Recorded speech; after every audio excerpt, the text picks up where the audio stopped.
It is Chris Yow and Blaine Kellar here on the Tennessee Pro Football Podcast, and it is week 4, and we finally have a Titans win to talk about. It's going to be a great show. Blaine Kellar joining me, filling in for Terry McCormick, who is on his way back from that big victory down in Miami. Blaine, it's going to be a good show today.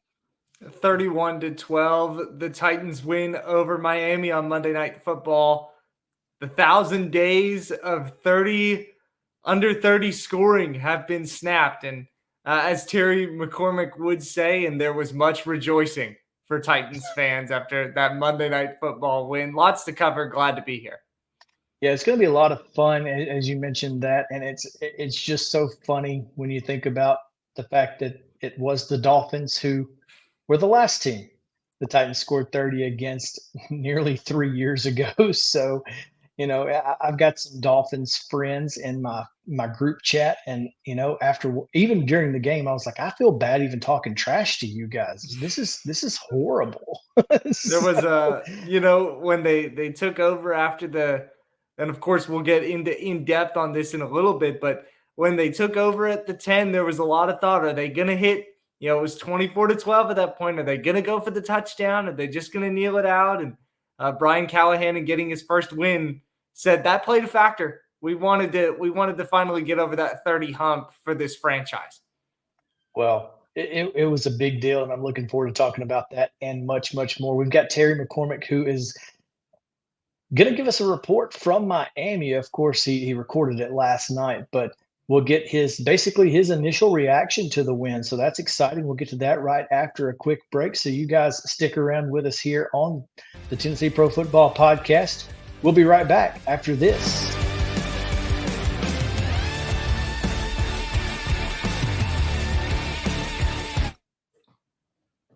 Being a part of a cooperative is being a part of something bigger. Farm Credit Mid-America is a customer-owned lender that specializes in agricultural financing for farm real estate, operating, and farm equipment. A unique benefit of being a part of the Farm Credit Mid-America Cooperative is our patronage program, which has put over $1 billion back in our customers' hands over the last 7 years. That's the power of a cooperative. Visit us at fcma.com to learn more. I own the land. I farm the land. Together we're farmers. This is our cooperative.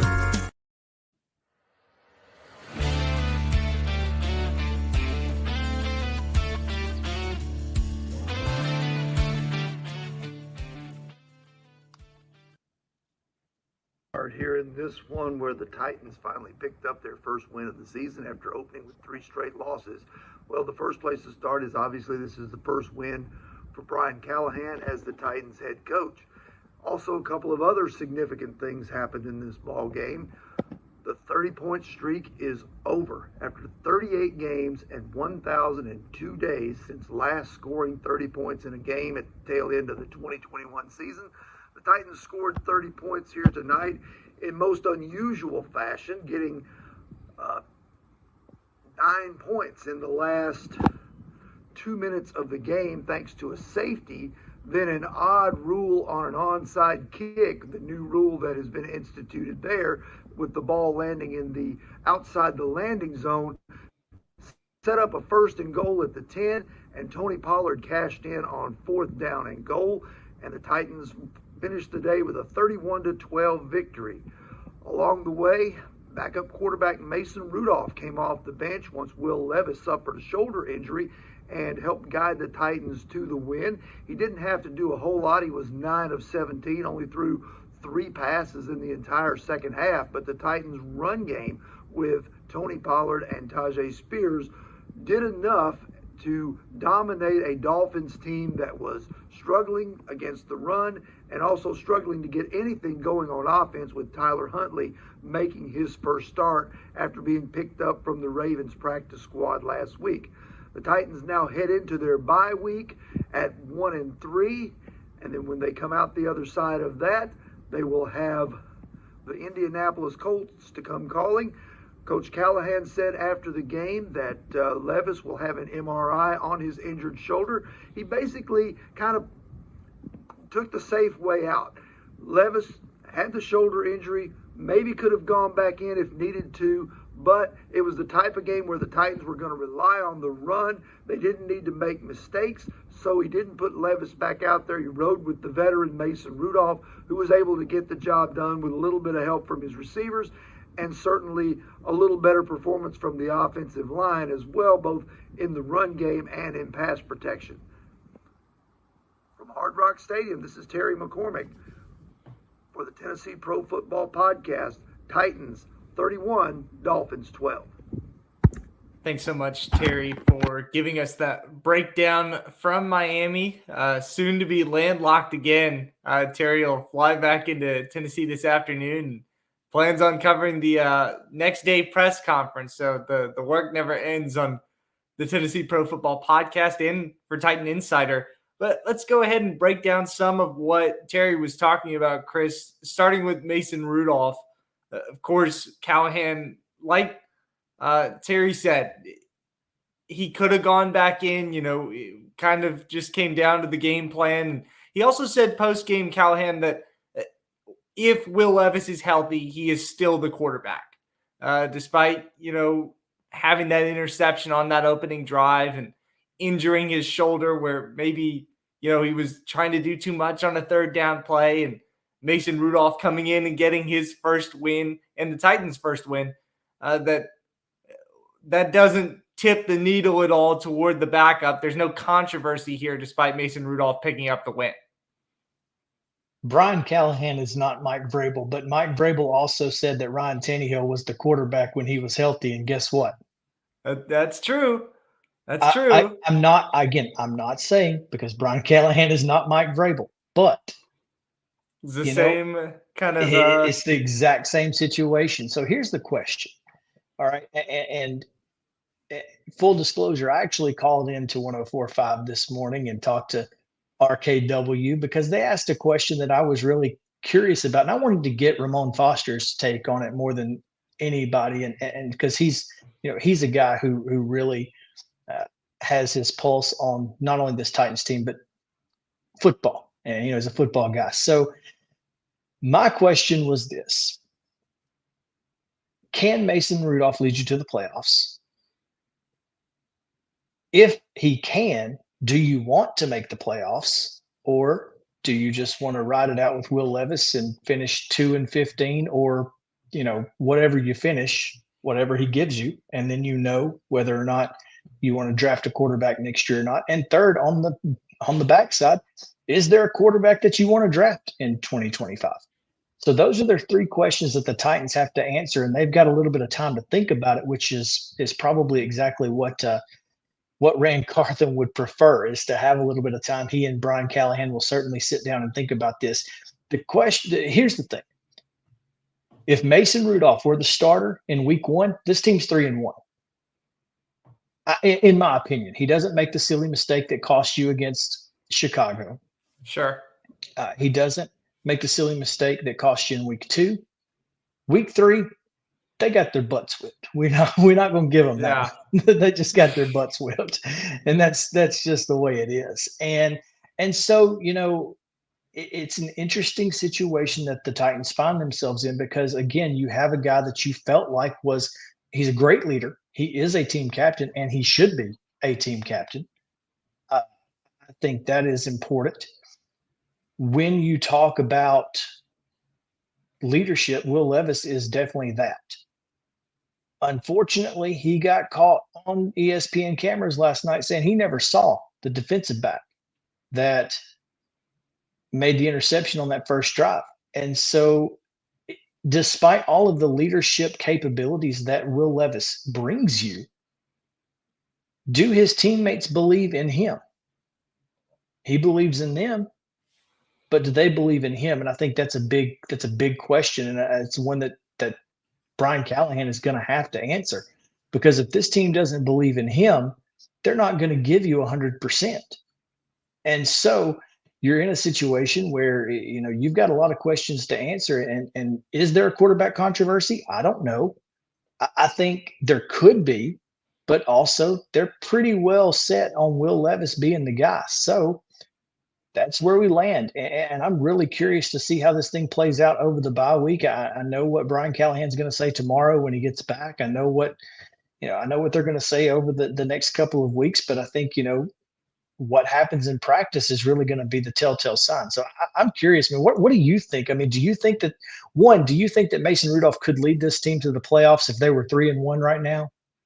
Well, I'll say he's 9 of 17 passing against Miami, 85 had 3 or 4 yards. drops. Had 3 or 4 drops. 2 really. All right.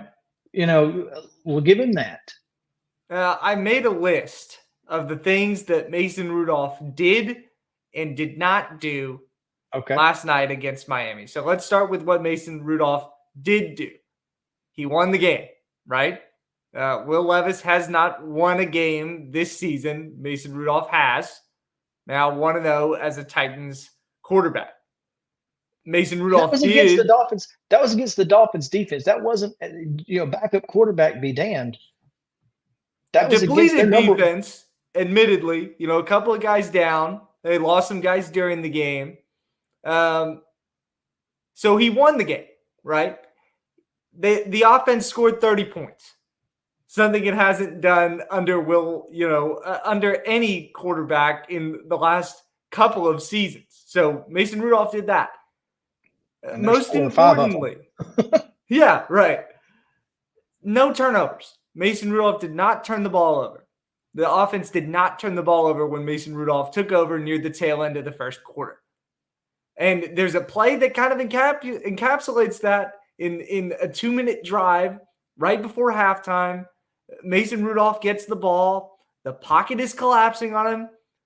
It's to 90% of football fans, it's a throwaway play that you don't remember. But what does Mason Rudolph do? He throws it to the sideline. He throws it out of harm's way. What does Will Levis do in that play? I'm genuinely curious if Will Levis was in at quarterback for that 2-minute drill, what happens? Does he take the sack? Does he actually throw it out of bounds? Does he force something like he has the past couple of weeks? And that goes back to Mason Rudolph winning those previous games. Because of plays like that, he does what a backup quarterback's supposed to do.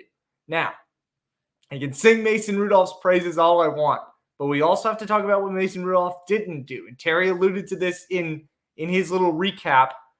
Mason Rudolph pretty much didn't throw the ball in the second half. He had 3 attempts. He didn't have to. The running game was great, but if you run in, if you're going to play Mason Rudolph, you might have to stick with that style to actually win games because that's what you're trying to do at that point. And can Mason Rudolph, throw the ball a little bit more to win a game like that? And I think it also goes back to looking at his kind of passing chart and seeing where his throws did end up. He only attempted 1 pass over 20 yards. So not only did he not throw the ball, he did complete it. That's true. Yeah. And they scored on the drive. But there's only one explosive play that Mason Rudolph gave you out of his attempts on Monday Night Football, whereas Will Levis is going to try to push the ball down the field. So I think those things all come into factor if we're going to, even entertain some sort of quarterback. I wouldn't even call it a controversy, just kind of a discussion. At this point, a murmur, if you will. But there were some things that Mason Rudolph did that you've wanted to see out of Will Levis. And, of course, there are things that Will Levis has done in these first couple of games that you'd like to see Mason Rudolph do. And if Mason did them, then it's probably a little bit more than a conversation at this point. Well, let's say this. Let's give credit a little bit where credit is due to J.C. Latham, Peter Skoronski, Lloyd Cushenberry. They did a really good job of protecting Mason Rudolph. And here's the question. Did they do a better job of protecting Mason Rudolph, or does Mason Rudolph just have better pocket awareness than Will Levis? Because here's the thing. Will Levis has been sacked 15 times in the first 3 games. All right. Mason Rudolph was sacked twice. I know one time he was spun around pretty bad. I was giving the just in case he might have gotten sacked again. But I remember one specifically. And that came off the right side with Petit Frere. So there's that. That was the second half. So in the first half, he's not sacked coming in relief. Right. The first sack is at the start of that third quarter, and he's not sacked again.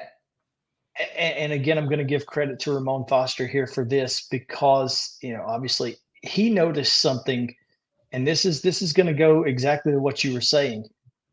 Will Levis likes to push the ball downfield, but what he saw, and this makes a lot of sense, is that when Mason Rudolph came in the game, the box softened. They weren't showing pressure nearly as much. So have teams realized that if you show pressure to Will Levis, he's going to take his first read and throw the football as quickly as he can, which is sometimes good, but also if your first read isn't open, it isn't open. So there's that. I think when you soften the box because of your quarterback, what happens? Your run game opens up because the box isn't as full. We've got to talk about that running game, Chris. It was the best that it looked. Well, is that all why? Season. Is that could be. Tony Pollard and Tajay Spears just had both had really, really good performances. Pollard was 22 of 88 rushing and with a touchdown. Tajay Spears took a wildcat snap in the red zone to score a touchdown. He had 39 yards rushing. And to kind of give a perspective on how kind of good and balanced that 1A, 1B combo was last night, Jahmyr Gibbs and David Montgomery also played on Monday Night Football. They had 9 fewer yards than what Spears and Pollard were able to put up. One more touchdown for that tandem, but you kind of saw what Brian Callahan has been talking about in the preseason with both of these guys being good enough to lead a rushing attack, to kind of almost have a Gibbs-Montgomery combo. Now, I know the skill sets are different, but the stats looked the same last night. And that's the thing is, if the statistics are similar, but you get better production, throughout the game and get better drives and longer drives, then it's still better production than even if the stats are the same. I mean, if it's 2nd and 20 and you get 10 yards, it's 3rd and 10. If it's 2nd and 10 and you get 10 yards, it's first down. There's a difference in those 10 yards, right? Sure. And so that's the real question is, if you are in a situation where your quarterback is not getting sacked because he has better pocket awareness or he does a better job of getting the ball to open receivers or whatever, that's where this team sits. And so I think the big question right now is exactly what I said in the beginning. Do the Titans want to try and make the playoffs? And if they do, which quarterback gives them a better opportunity to do that? And in my opinion, if they want to go 6-0 in the South, which would be a very difficult thing to do, I think they could go 4-2. That's not off the table with how Jacksonville and Indianapolis have played at this point. They're not off the table. Right. And that's not saying that the Titans have looked good enough to do that. That's saying the other two teams have looked bad enough to lose to the Titans 4 times. Exactly. And I mean, and what we saw out of Houston at home against or against Jacksonville on Sunday, I'm not sure you don't steal one from Houston potentially. I mean, there are things out there that could happen. So that's the question. Do you want to win 8-9 games with Mason Rudolph, or do you want to win 3 or 4 games and get a top 3 to 5 pick in the 2025 draft with Will Levis? I'm not saying that Will Levis is only going to win 5 ball games. I just think that based on what we've seen, you have to expect that that's where we would be. Yeah, I think maybe Will Levis figures it out in the second half of the season. But the interesting thing, Chris, is that the ceiling for Mason Rudolph is 8 or 9 wins because that's what he's produced in Pittsburgh. The floor for Will Levis is 4 or 5 wins. It could be higher if he turns something on, but you're going with the potential on that. I will say this. He won 8 or 9 games with George Pickens, and that's it. He didn't have DeAndre Hopkins, Calvin Ridley, Tajay Spears, who, by the way, looked fantastic. Tony Pollard, he's got weapons. They went and got the weapons for Will Levis. Does Mason Rudolph give you more with those weapons? I don't know. I mean, I think with time practicing potentially. Here's the thing. Mason Rudolph's not the long-term answer. No. So that's really where this boils down to. Is Rand Carthen really ready to move on from Will Levis and play the kid and, potentially the way Will Levis plays, potentially get him killed? I mean, there's that possibility. So it's going to be really interesting what happens throughout this week, but you got to give credit and to the way that both the offensive line played last night. Well done to those guys, particularly Peter Skoronski after the dud he threw up last week. He really did a great job figuring it out. Got to give credit again to those running backs for opening up any type of passing game that was necessary, even in the first half. And, of course, I think you got to give credit, of course, to Mason Rudolph for managing the game well. He did exactly what a backup quarterback is supposed to do. And kudos to him. And if it lands him another opportunity to start a game or to relieve Levis after that, that's all to be seen. But as of 9:28 on Monday morning, Tuesday morning, I should say, not a Sunday game, Brian Callahan says Will Levis is still the starter. We'll take another break in the Tennessee Pro Football Podcast. And when we come back, our stock report and our staff stuffers. Stay tuned. He shoots and he scores!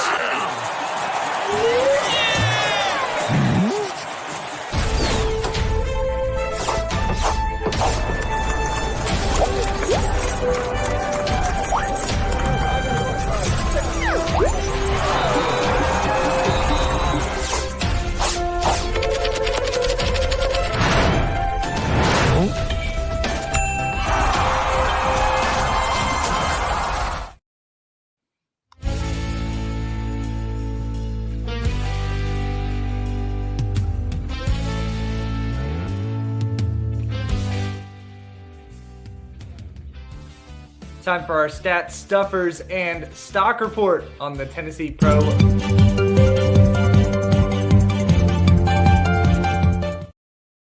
We'll start with the defensive line, Chris. Without Jeffrey Simmons, without Keandre Coburn, who got injured in the early portion of Monday night's game, some other guys along the defensive line really showed up for Tennessee, starting with the first defensive takeaway of the season. And Jannard Wilson's defense. We finally got one.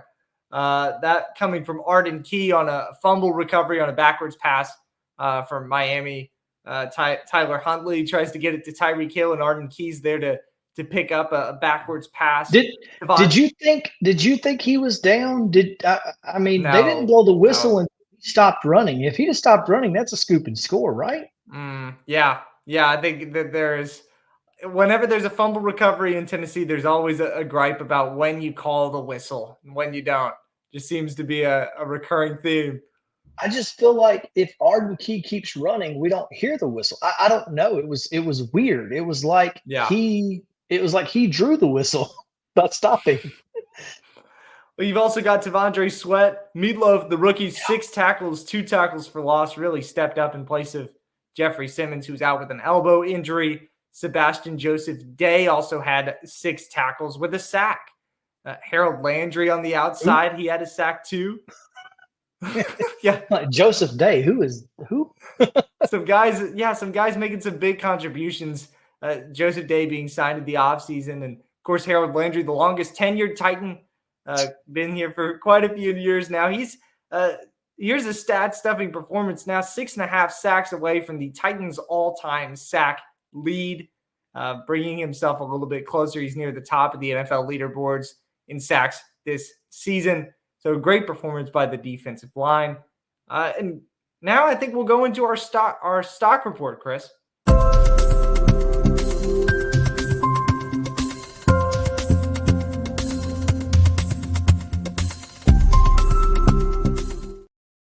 A a lot to cover in the stock report on the Tennessee Pro Football Podcast. Chris, we'll start with the red zone offense for Brian Callahan. Tajay Spears gets the Wildcat snap and scores in the second half against Miami. Tony Pollard sends the Titans over 30 points for the first time in 1,002 days. Brian Callahan's really shown his creativity inside of 20 yards.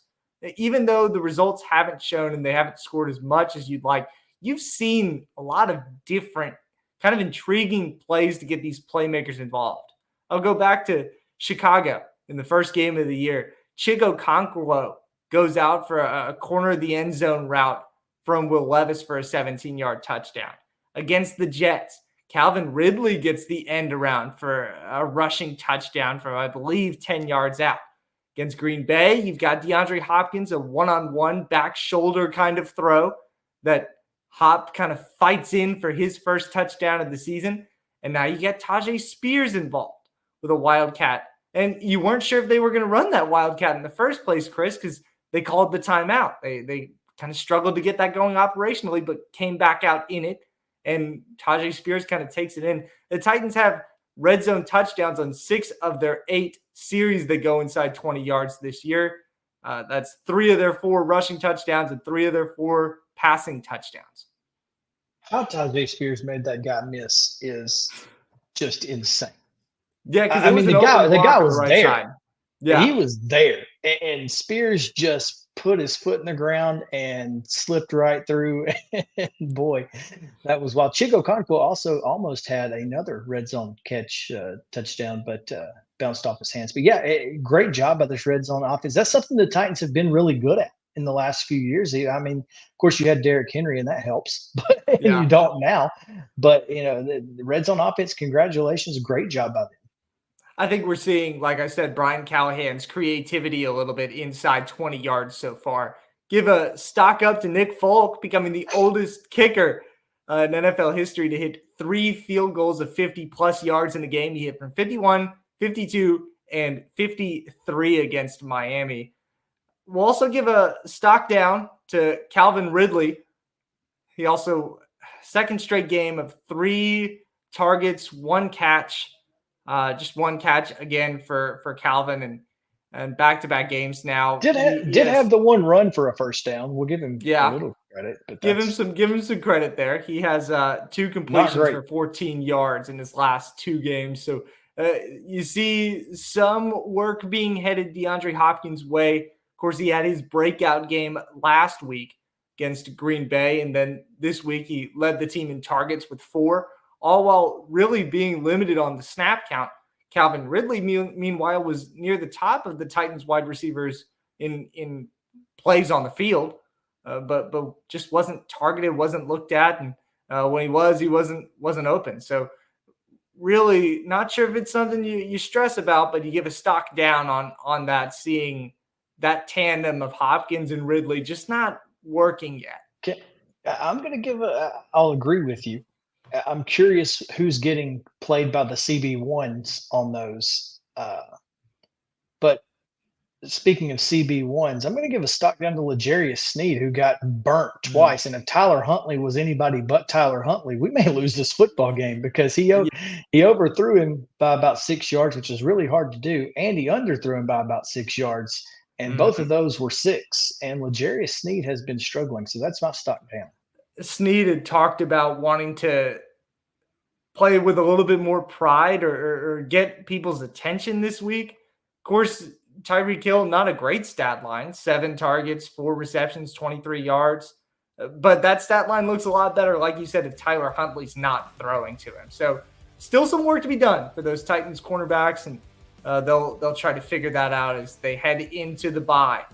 And we'll head into the bye, too, on the Tennessee Pro Football Podcast. Thanks so much for joining us. And Terry McCormick will be back with us next time. We'll see you then on Mainstream Media Television.